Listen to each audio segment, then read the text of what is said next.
वालेकुम तमाम matric class के स्टूडेंट 29.5 प्रैक्टिकल ज्योमेट्री का एक सेकंड क्वेश्चन आपका, जैसे कि एक ट्रांसफर कॉमन टेंजेंट करवाया था, आज आपसे डिस्कस करेंगे डायरेक्ट कॉमन टेंजेंट, जिसमें टू अनइक्वल रेडियस के सर्कल्स बनाए जाएंगे और उसके ऊपर डायरेक्ट कॉमन टेंजेंट बनाया जाएगा।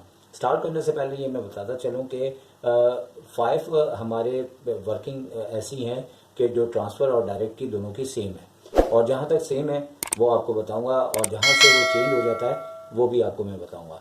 अच्छा, तो अब क्वेश्चन एक एग्जांपल का ले लेते हैं। जैसे कि लिखा हुआ है, draw the direct common tangents to the given circles of radii 3.4 centimetre and 2.1 centimetre whose the distance between their centers is 7.5 centimetre. Given है हमें टू सर्कल्स के रेडियस दिए हुए हैं, और रेडियस की जमा रेडियाई कहलाती है 3.4 सेंटीमीटर और 2.1 सेंटीमीटर। सबसे पहले हमें करना क्या है कि यहाँ पे 7.5 सेंटीमीटर की एक लाइन को ड्रॉ करना है। तो चलिए अब स्टार्ट करते हैं। तो सबसे पहले हम यहाँ पे 7.5 सेंटीमीटर ड्रॉ करेंगे। तो 7.5 है, तो इस साइड ले लेते हैं। यहाँ से हमने ले लिया यहाँ तक।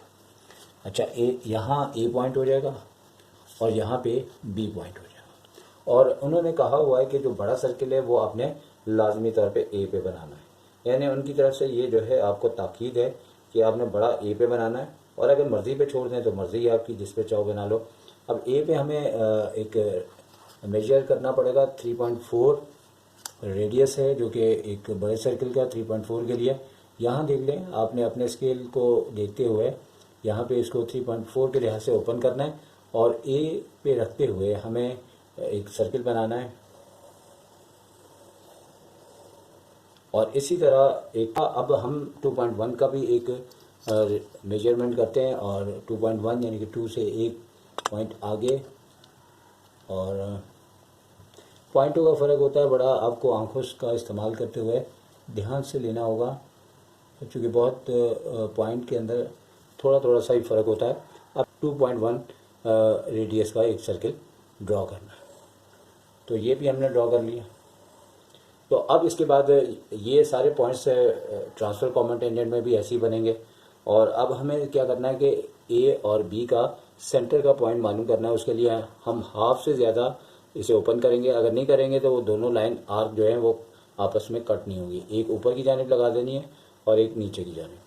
यही फासला संभाल के रखना है। फिर यहाँ पे आपने ए पे रख के इस वाले को एक जानिब कट कर देना है। और याद रखें कि अगर आप पूरी तरह से कट करेंगे, पहले भी मैंने बताया था, तो बाद कटिंग बहुत बड़ी हो जाती है और पता नहीं लगता कि कहाँ से वो लाइन गुजरती है। इससे होता ये है कि हमें ए बी का सेंटर पता लगता है। वैसे तो हम वैसे भी पता कर सकते हैं कि जितना दिया उसको हाफ कर लें, लेकिन आपको इस तरह से करके लाजमी दिखाना पड़ेगा। तो ये लाइन कट हो गई और कटिंग इसकी लाजमी तौर पे आपने दिखा दी। अच्छा, अब इसको एरो बना देना है यहाँ पे, ये भी। तो अभी तक ए बी के बाद यहाँ पे एक नाम आएगा जिसे हम ओ कहेंगे। ओ कहने के बाद अब यहाँ से हमारा डिस्टेंस ओ से ए तक का या बी तक का वो इक्वल होता है, यानी ओ से ए बी, ओ से ए तक और ओ से बी तक का डिस्टेंस हमारे पास इक्वल होगा। अब हमें एक कंस्ट्रक्शन सर्किल बनाना है, लेकिन याद रखें कि जब कंस्ट्रक्शन सर्किल बने तो डॉटेड लाइन से बनता है, लेकिन डायरेक्ट के अंदर याद रखें कि अंदर की जानिब ये पूरा लेके जाइए, क्योंकि डायरेक्ट के अंदर जो है कॉमन टेंजेंट के अंदर बड़े सर्किल के अंदर एक सर्किल बनेगा, जो थोड़ी देर के बाद आपको पता लग जाएगा। तो जैसे कि मैं स्टार्टिंग में कहा था कि ट्रांसफ़र कॉमन टेंजेंट और डायरेक्ट कॉमन टेंजेंट के कई स्टेप एक जैसे हैं, तो यहाँ तक एक जैसे हैं। अब यहाँ पे फ़र्क आएगा। अब ये फ़र्क इस तरह से आ रहा है कि यहाँ पे हमें दोनों रेडियस का डिफरेंस लेना पड़ेगा, यानी कि बड़ा सर्किल हमारे पास 3.4 है और छोटा 2.1 है, और इसका डिफरेंस आ रहा है हमारे पास 1.3 सेंटीमीटर। जबकि ट्रांसफ़र के अंदर जो है दोनों ऐड हो जाते थे और बड़े सर्किल के बाहर वो बनता था। तो यहाँ पे जो है वो अंदर की जानिब बनेगा, और हमें कंपास को 1.3 फिर ओपन करना है। तो 1.3 आपको यहाँ से बहुत ही थोड़ा सा डिस्टेंस है, और 1.3 ओपन कर लिया हमने, ठीक है।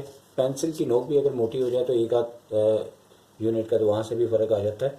अब हमें करना ये है कि ये जो कंस्ट्रक्शन सर्किल है ना, उसे वाज़ेह तौर पे कट करना है। मेन काम हमारा ये है, और बाकी ये कि ये फॉर्मेलिटी के तौर पे यहाँ पे बना देते हैं डॉटेड करके, लेकिन इन ऊपर से भी इसकी कटिंग और नीचे से भी ये आपकी लाजमी शो होनी चाहिए। तो इस बार मैंने पेंसिल की नोक ज़रा मोटी रखी है ताकि आपको दिखाई दे सके, चूँकि इससे पहले भी मैंने ये काम किया लेकिन लाइट था बहुत, जिसकी वजह से मैं दोबारा कर रहा हूँ। अच्छा, तो अब ये है कि जो ऊपर का पॉइंट है इसे सी कहेंगे, जहाँ से ये कटिंग हुई है इसे सी कहेंगे, और नीचे वाले को डी कहना होगा।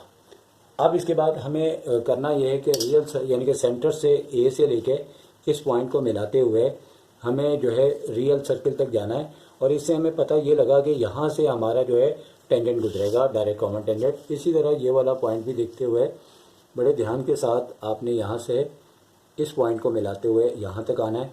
तो अब ऊपर वाले पॉइंट को हम जो है क्यू का नाम दे देंगे, यहाँ से टेंजेंट गुजरेगा, और नीचे वाले को हम टी का नाम दे देंगे। तो अब आता है सबसे अहम मरहला जो अक्सर बच्चों को भूल जाता है कि अब यहाँ से क्या करना है। असल में अब यहाँ से हमें पता करना है कि कहाँ से यहाँ से टेंजेंट जो गुजरना है इस पॉइंट से, तो यहाँ पे वो कौन सा पॉइंट है जहाँ से वो टच करता हुआ टेंजेंट जाएगा। इसके लिए ये कि बहुत सारे तरीके हैं, जैसे ए क्यू के पैरेलल या बी, और यहाँ कोई पॉइंट लेते हुए कोई पैरेलल इसके एक लाइन आएगी। लेकिन अब बेसिकली वो कई तरीके हैं। जो सबसे अच्छा तरीका है उसमें यह है कि आपने ये वाला पॉइंट जो कि सी और बी है, इसका मेजरमेंट आपने मालूम करना है। और याद रखें कि ये मैं आपको साइड से करके दिखा भी देता हूँ, और सी और बी का और इसी तरह से डी और बी का डिस्टेंस हमारा इक्वल ही होगा। तो ये लेने के बाद जो हमारे पास क्यू पॉइंट आया है जहाँ से बड़े सर्किल से टेंजेंट गुजरना है, यहाँ रख के आप इस सर्किल के ऊपर की जानिब एक आर्क लगा देंगे। इसी तरह टी पे रख के आपने एक आर्क नीचे की जानिब लगा दें। अब इस स्टेप के बाद अब आपका तकरीबन काम फाइनल हो चुका हुआ है। अब आपने ऊपर वाले नीचे वाले पॉइंट को एस ले लेना है, ऊपर वाले को पी लेंगे, और ये वो पॉइंट्स आगे जहाँ से एक टेंजेंट यहाँ से गुजरेगा लाइन, और एक यहाँ से गुजरेगी। तो अब करना हमें इस तरह से कि इन दोनों पॉइंट्स को देखते हुए यहाँ से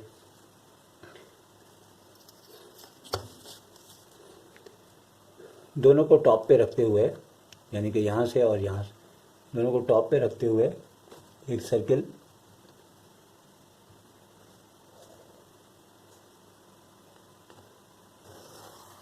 अब एक ये पॉइंट हो गया, दोनों पॉइंट से गुजर के ये आपका टेंजेंट हो गया। इसी तरह आप नीचे की जानिब भी आएंगे और इसी तरह से आपने ये चीज़ करके दिखानी है। एक ये पॉइंट है और दूसरा आपका जो यहाँ से ये का पॉइंट है। ये एक अच्छी नज़र का काम है, और जिनकी ड्राइंग अच्छी है यकीनी तौर पे बहुत अच्छा काम कर लेंगे वो। ठीक है, पेंसिल जितनी बारीक हो अच्छी है, लेकिन मुझे मजबूरन आपको दिखाने के लिए इस बार नोक को थोड़ा मोटा रखना पड़ा है। तो इस तरीके से टी एस और क्यू पी आपके दो आपके डायरेक्ट कॉमन टेंजेंट है, और इसकी तमाम की कंस्ट्रक्शन आपके सामने आ ही रही है लगातार। आप हर वो पॉइंट्स जो कि हमने काम किया है वो 1 पॉइंट करके आपने लिख देना है। जैसे draw A B of 7.5 centimetre, फिर ए और बी का जो सर्किल आपने ड्रॉ किया उसके बारे में। तो इसी के साथ आपसे इजाज़त चाहेंगे। टेक केयर, अल्लाह हाफ़िज़।